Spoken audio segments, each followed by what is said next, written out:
Now, as we do so many weeks here at the Daily Dose, we need to get over to our Daily Dose top 5. Hey, we love the National Football League. Yes, we know it has its flaws. Everything isn't perfect, but man, do we love the NFL here in the US of A. From September to February, this country is completely enthralled by the NFL. We watch games at an insanely high rate. And I'm not talking about the big games, rivalry games, playoff games. Of course we watch those. But an average Thursday night game between Jacksonville and Atlanta, it's still getting more views than the NBA Finals, than the World Series, than the Stanley Cup final games. An actual important game? Oh, it gets more views than all three of those events combined. How much do we love the NFL? We love it enough that we still watch the NFL even when it isn't actual real live games. Today, our Daily Dose Top 5 is counting down the top 5 NFL events that we love, that we watch, that aren't even games. Yes, it doesn't matter. We're still going to watch them. We start off at number 5. And whenever the Super Bowl ends in early February, there is literally a sense of depression for sports fans. We know the season is so far off. We have nothing to watch until then. So I guess that explains why some people actually do tune in and watch the Underwear Olympics, better known as the NFL Combine, which of course takes place every year in late February back in Indianapolis, Indiana. Now, the Combine is a chance for NFL prospects to be measured, questioned, interviewed, and tested in a host of drills that primarily have nothing to do with actually playing football on the field. I mean, you can go watch game tape of these guys, and yet we want to know, how fast did you run the 40? How high can you jump? How fast can you swim? I don't know. And despite the fact that these drills don't really have that much to do with actual football, the Combine is on the NFL Network every year, and there are a number of people that tune in to watch it. It's not a game. It doesn't even feature NFL players yet, because remember, these are still college kids. Oh, but we will watch the NFL Combine, even though it isn't an actual game. And for that reason, it comes in today on our list at number 5. We move next to number 4. And we actually just witnessed this one take place. We have talked about it at length today on the podcast. In the NFL, the league schedules your games based first on your division and then on a rotating schedule so that you play different divisions every year. And then your opponents are assigned based upon how you did the previous year in hopes of creating even more parity. We know parity, kind of annoying and also the greatest thing ever. So you get your schedule based on how you did the previous year. The better teams play the better opponents, or at least that's the goal.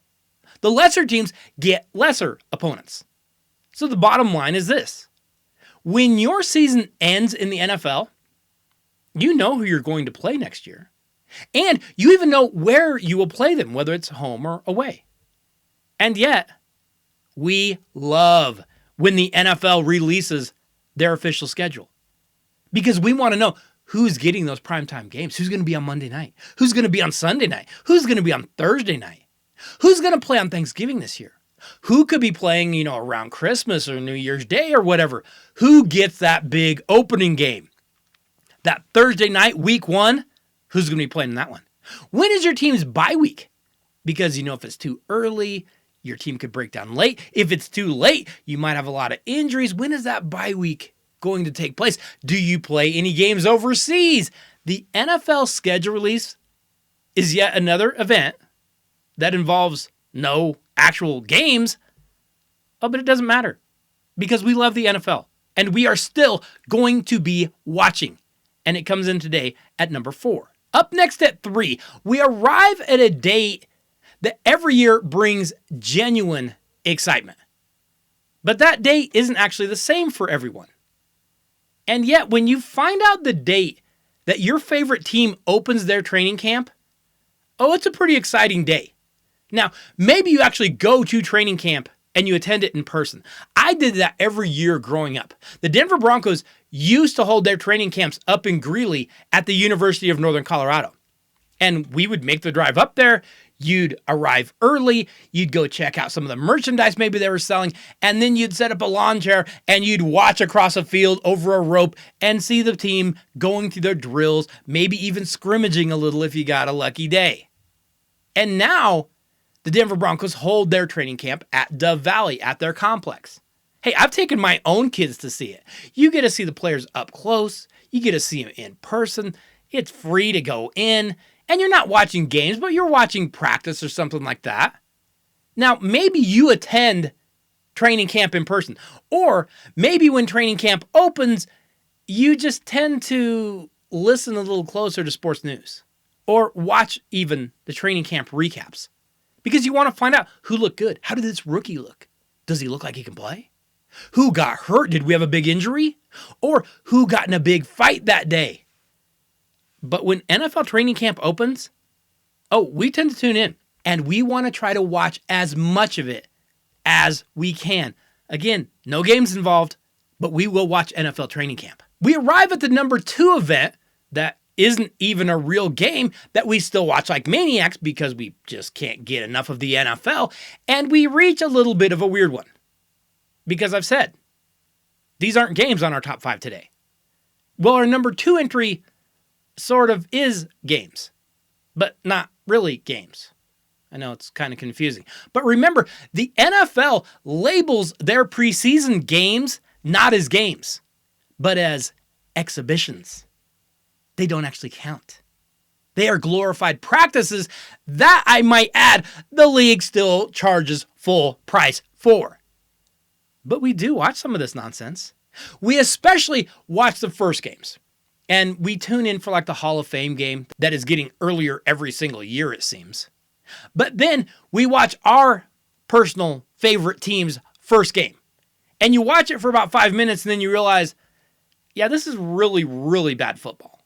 Like it's a lot of second, third, fourth, ninth string guys. This is horrible football. So we watch a little bit the first one and then you kind of tune out because you're like, this is pretty bad.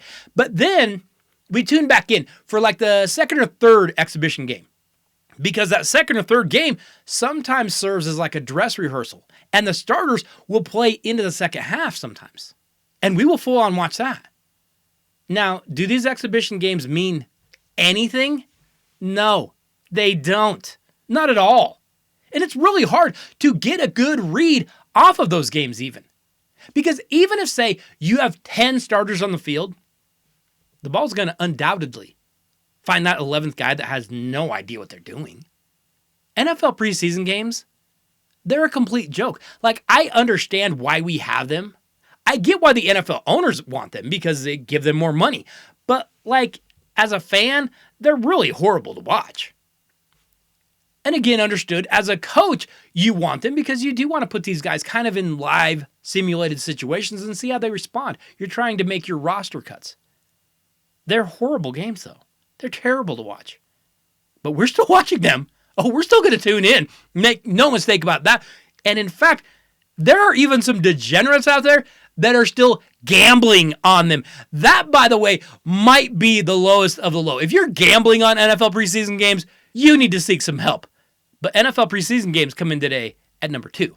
So we reach the number 1 NFL event that we love, that still have nothing to do whatsoever with actual games on the field. And what else can it be? Because the NFL draft is literally just the league picking teams. And still, we are absolutely glued to it every single year because it is the one time of year where every team in the league has hope. Maybe your team figured it out. Maybe your team got a steal. Maybe your team is on the way to recovering. Maybe your team is going to stay on top. We love the NFL draft, which is kind of weird, right? Because no one cares about the NBA draft. No one even watches the Major League Baseball draft or like the NHL draft. We barely even know when they take place. The NFL draft? Oh, we're watching every pick. We make our own draft boards. We bet on the picks and we grade every pick and every move and every trade. The NFL draft is the absolute prize jewel of the kingdom of the National Football League. No games, no injuries, no actual competition. But the NFL draft has us glued to it every single year. We like other sports in our country, but we absolutely love the NFL. And we can't wait for training camps to get going again and get this year started. By the way, mandatory mini camps begin next week. Oh, and actual training camps? Yeah, they'll be opening in about 50 days. But I mean, who's counting, right?